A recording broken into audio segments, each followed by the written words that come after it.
What's going on, guys? It's Brandon Arden here, and today I'm going to be talking about the three most important things to be thinking about when trying to grow your back. So this workout was performed last Saturday at Elite Gym in Redditch. We're currently entering the final month of bulking. I think we have about 3 weeks left, and we are weighing at 211 pounds, which is the heaviest I've ever been. My diet's been going really well. I've been eating a lot of carbs, a lot of protein, and a moderate amount of fat. My end goal at the end of this bulk is to be weighing around 215 pounds, so I've got to gain an extra 3 to 4 pounds, which I think is doable in the next 3 weeks to a month. So I'm going to be increasing all my macros over the period of the next few weeks by adding an extra meal to my diet. So at the moment I'm having about 6 to 7 meals a day, but I'm going to be having about 7 to 8 in these final weeks to hopefully result in me gaining as much weight as I possibly can within the shortest period of time. So all in all, I'm really excited about how things are going at the moment, and I'm really looking forward to seeing how I'm going to be looking at the end of February. Alright guys, so now I've spoken a little bit about myself, I want to get into the initial reason I made this video, and that was to talk about the three most important things to think about when trying to grow your back.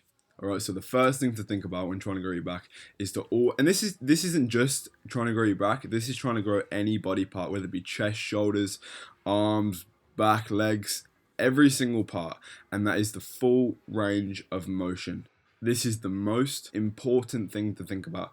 Reason being is because if you're doing a bunch of half reps, you're only going to really be targeting half of the muscle. So if you want to target the whole muscle and to get the most out of your workout, you need to be concentrating on a full range of motion. Like in this exercise I'm doing now, I'm coming all the way down and touching my chest with the grip that I'm using, and then I'm going all the way to the top and really opening out my lats on the eccentric part of the movement. Now this is going to really ensure optimum muscle damage. Now talking about muscle damage, that brings me on swiftly to the second point that I wanted to talk about when trying to grow your back, and that is actually muscle damage. Now, damaging your muscles mainly happens on the eccentric part of the movement, and that's the second part of the movement. So when you've came to the top of your movement and squeezed your muscles as hard as you can, coming down slowly, time and attention is when the most damage will be made to your muscles. Now, the way I think about this is, imagine your muscles are like fabric, fibers sewn together. Now, the eccentric part of the movement is stretching them fibers apart. So imagine you're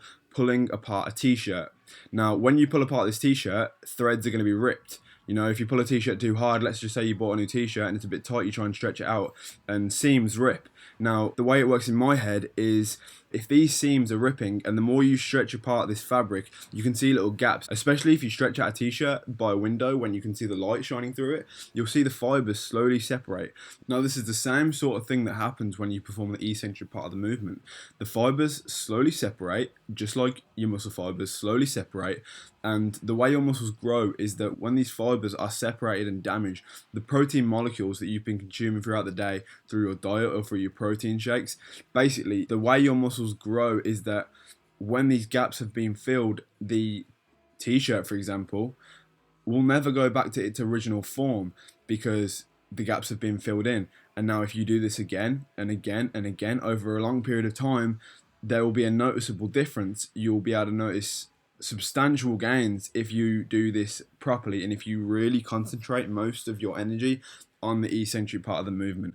Now with my training, what I do is I make sure that the first part of the movement, actually getting to that point where I can squeeze my muscles together, I do it with power, I do it with force, I bring it down as fast as I can and as hard as I can to really shock the muscles, and then I take my time to make sure that there is mind-muscle connection within every movement that I perform. Now talking about that, that brings me on to the third thing to think about when trying to grow your back, and that is MMC, mind muscle connection. Now, bettering your mind muscle connection will increase the number of muscle fibers that are recruited when lifting, which will basically ensure that you're getting the most out of what you're doing. Now, mind muscle connection can improve your training in more ways than just one. It won't just increase the number of muscle fibers recruited when lifting.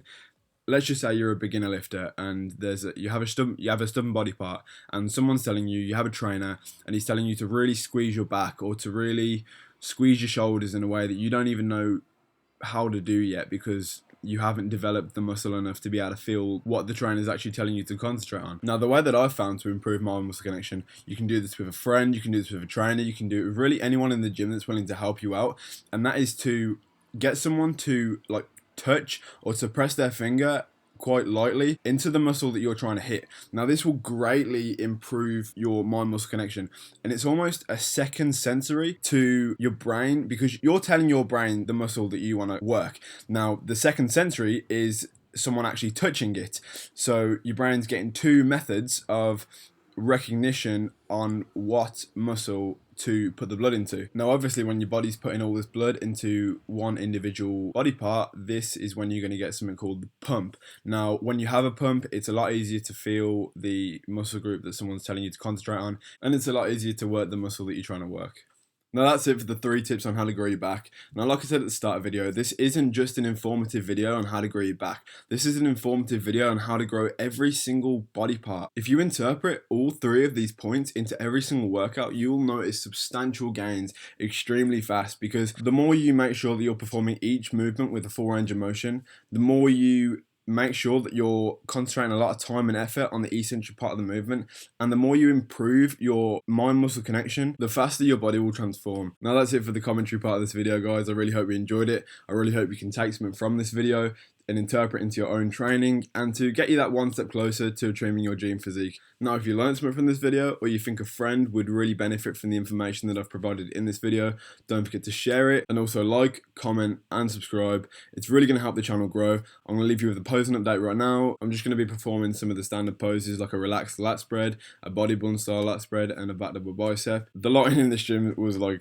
quite flattering. I don't actually look like this in real life. I mean, I'm quite fat at the moment. I mean, I'm holding a lot of water in my lower back and on my lower stomach. I got some love handles, but I'm bulking, so it's cool. It's what we want. But like I said before, give this video a thumbs up if you enjoy this kind of video and you want me to do more instructional videos like this. I really just want to reach out to as many people as possible, so any support is appreciated more than you know. Really hope you enjoyed the video, guys. I'll see you in the next one.